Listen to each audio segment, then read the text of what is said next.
Hey guys, what's up? I'm in a drive-thru right now. I'm getting a burger. If you're a vegan, I'm sorry. That's your life choice, not mine, sis. You go ahead with your bad self, girl. Work. Today, I wanted to talk to you guys about a question that I put up on Instagram. If you don't follow me, you probably should. Ryan Marie Trailer. Anyway, I asked, what is the hardest part about submission? And you guys gave me so many answers. I'm really appreciative for the conversation. But one answer really stuck out because a lot of you gave me that answer. Hey, girl. We're gonna we're gonna talk about what that answer is, and then after that, I'm gonna share with you guys 7 truths that you should know about submission. I'm not gonna go into defining it and everything because there are so many videos on submission. And if you're like me, you've watched a few videos about submission because you kind of wanted somebody to say the things that you wanted to hear. But like, if we're watching this many videos on submission, like, it is what it is. And it's probably what we need to hear, even though it's not what we want to hear. But anyway, that's another thing. So I'm going to share those with you guys. Stay tuned if you're interested. Make sure you like this video now on Faith. Why not? Subscribe if you haven't already. Join this journey. I don't know if I introduced myself, but I'm Ryan if you're new, and this is Wife Life. We talk about all things wife, all things life, a little bit of humor, always honest with each other because life is too short. You like how it's going? Anyway, yeah. I'll talk to you guys in a minute. Yes, okay. So this is a peach and mango sweet tea. It's amazing. Let's just talk about it. Done talking about it. So the top answer that you guys gave. It is the hardest thing to submit to my husband because he doesn't always deserve it. That was what you guys said was the top answer. And you know what? I see how that could be the top recurring answer. And you really don't know. See, like, you get married, right? Let me go on my little rant.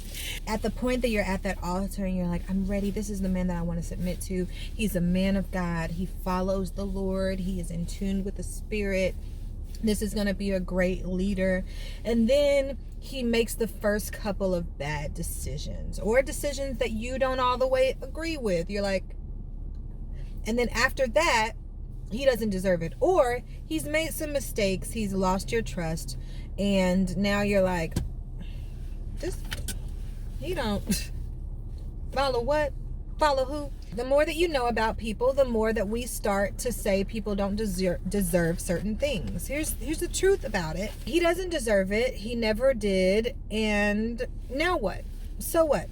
He doesn't deserve it. Yeah, no. I asked not the same question. I asked a different question to guys on Instagram. I said, what is the hardest part about leading your family?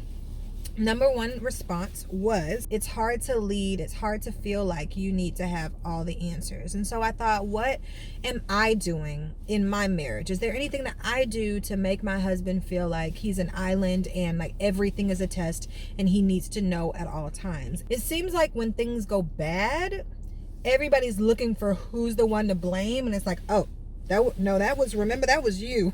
That was all you. No. My question to myself was, how am I making my husband feel, not only when he makes good decisions for our family, but when the outcome isn't favorable? How do I respond? There's 2 sides to submission. You know, Ephesians 5, when it talks about how we should submit to one another, that's right off the bat, it says that. And then it goes into, wives, submit yourselves to your husbands. But then the husbands have a part to submission. Their submission looks different than ours. It is husbands to love your wives as Christ loved the church and being willing to give up his life for it. And I don't think I ever really considered how much of a sacrifice that is. Even Jesus didn't want to give up his life for the church. Like, y'all remember when he was in the garden and he prayed to God, like, Lord, let this cup pass. But if it be your will, I'm willing to do it, but I'm just going to let you know, I really don't want to, and I would really prefer you to just let this pass. Let's figure out something else. And God is comparing our husband's love for us to that of the church. It's easy for us to see that we as the church didn't deserve Christ's sacrifice, but God is asking our husbands to do things for us that we don't deserve either. And so when we look at the situation, understand that this man is being called to sacrifice and to lead a person that also doesn't deserve what we're getting in return.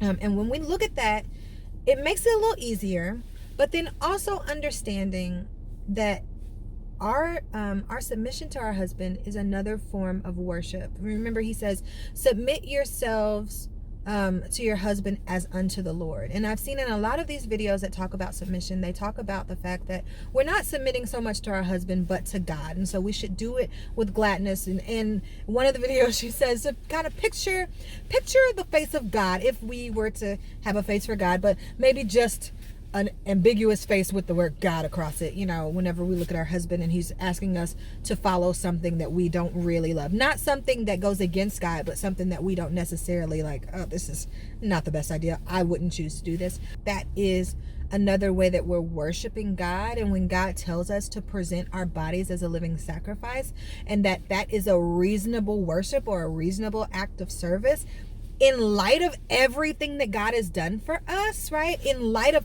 all of his mercies, could we just present our bodies as a living sacrifice? Could we just give ourselves? Could we just submit ourselves, and not just submit ourselves as in, I'm just going to stay quiet, I'm going to let you do whatever, but literally being in the marriage and submitting ourselves as what I have is what I have to offer to the marriage, and all these tools you can use, because I'm going to get into this in the 7 truths about submission. But I feel like we come into our marriage with each of us our toolboxes, right? And our husband takes the lead on a project and we don't agree with it because we want to take the lead, and then we put our toolbox up and we say, okay, well, we can do your stuff. I mean, you can build it, but you're gonna have to use your tools. But you don't have the same tools. And so your husband is building this thing and he needs a screwdriver, but he doesn't have a screwdriver because that's not what God gave him. And you got a screwdriver, but you're like, no, we using your stuff. No, you got it. You the man. Figure it out.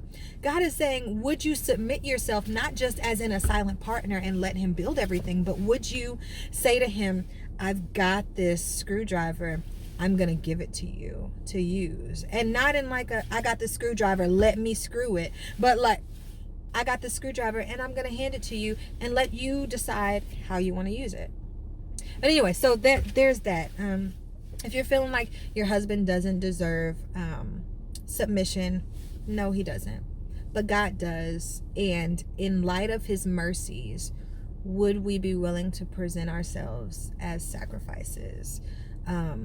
Not just a sacrifice, like just a wasted sacrifice, like, oh, I'm killing myself for no reason, I'm dying to myself for no reason, but so that his mission could be fulfilled, which is submission. You guys will see in all these other videos, they talk about submission being coming under the mission that God is giving your husband, which is a beautiful idea. So let's go ahead and just take that further. But would you not just submit yourself, but submit your gifts? Okay, so let's get into the 7 truths about submission.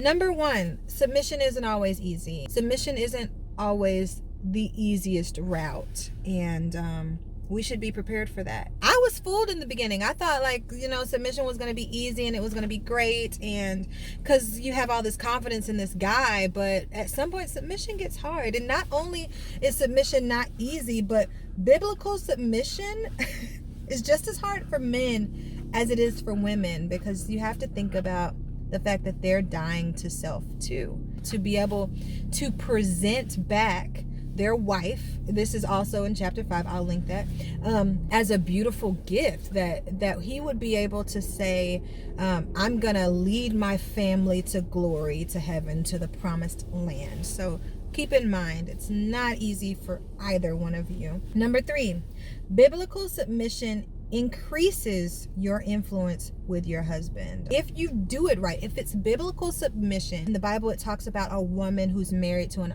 unbeliever and how she should still submit to him because her lifestyle can bring about his repentance. But if your husband is a believer, you submitting makes you come under the submission or under the mission, and you present your tools and your gifts to him for the mission that God has given him. And when you show your spouse that you're all in, they feel more confident and comfortable.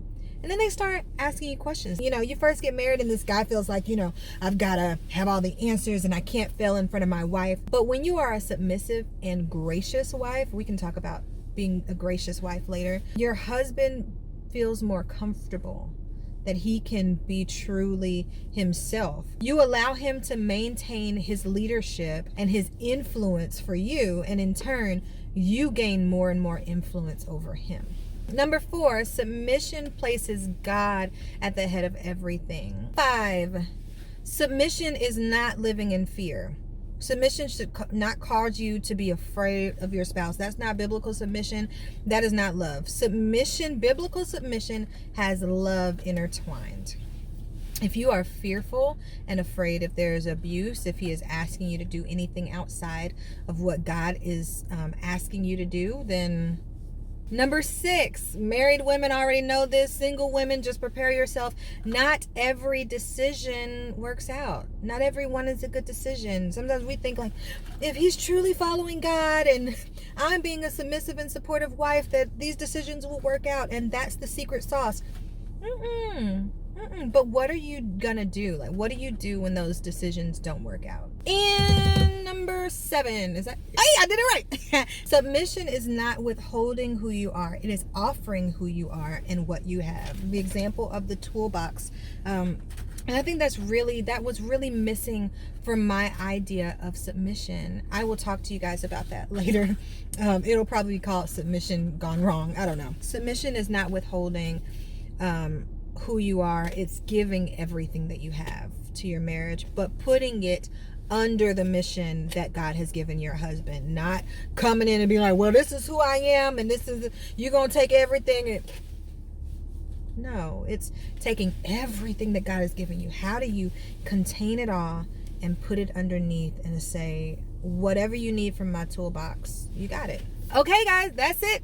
7 things that you should know about submission. Now let me know in the comments, did any of these surprise you? Were any of them like, yes, girl, yes, I agree with that? Or, I mean, if there's something else that you think I'm missing, I definitely know that there are things that I'm missing, but those were some that I thought were really important to bring out.